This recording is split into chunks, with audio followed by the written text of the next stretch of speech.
Je l'imagine. Alors, il y a plusieurs scénarios qui sont possibles. Il y a des scénarios positifs et des scénarios moins positifs.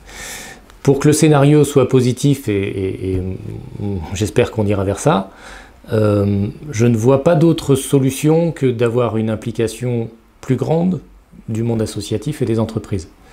Ma conviction, c'est que pour ces jeunes de ZEP, et même au-delà de ça pour les jeunes de milieux populaires, c'est-à-dire des jeunes qui viennent de zones rurales très isolées, comme ceux qui viennent effectivement de quartiers périphériques, la situation d'aujourd'hui, c'est que ces jeunes sont éloignés du monde de l'entreprise. Pour beaucoup, ont du mal à poursuivre leurs études et sont en situation de décrochage.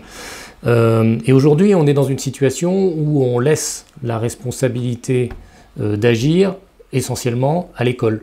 Voilà. On s'abrite derrière un mythe républicain qui est de se dire que l'enseignant tout seul va remettre en marche l'ascenseur social. Moi, je crois que ça existe effectivement. Les enseignants continuent à être les premiers militants de l'égalité des chances, de l'égalité républicaine, mais il faut les aider dans ce rôle, parce qu'il y a un tas de sujets sur lesquels ils sont justement en incapacité d'agir.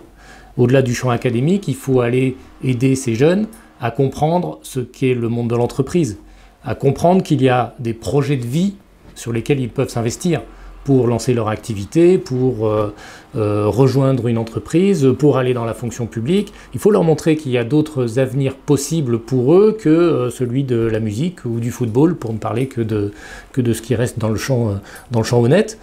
Et ça, les enseignants, avec la meilleure volonté du monde, ne sont pas armés pour porter ce genre de message. Donc le deuxième aspect, c'est qu'il faut aller au contact aussi de ces jeunes pour leur parler de la réalité des métiers. Il faut créer la relation entre des mondes qui s'ignorent. Aujourd'hui, on a une réalité entre ces jeunes de quartier ou de zones rurales qui sont à quelques kilomètres de centres urbains ou d'entreprises dans lesquelles vivent des personnes auxquelles ils n'accèdent pas. On a des mondes qui s'ignorent. Voilà, avec les insiders, les outsiders, et ces gens, il faut effectivement les mettre en relation. Et moi, je suis persuadé que on ne se sortira pas de cette situation s'il n'y a pas une mobilisation des entreprises pour aller aider les associations à mener ce travail. Ce n'est pas l'État qui prendra un décret mettant une injonction aux uns et aux autres de se rencontrer et de créer le dialogue, et ce n'est pas en s'abritant derrière le paravent de l'école républicaine qu'on va s'en sortir, parce que c'est trop demandé aux enseignants.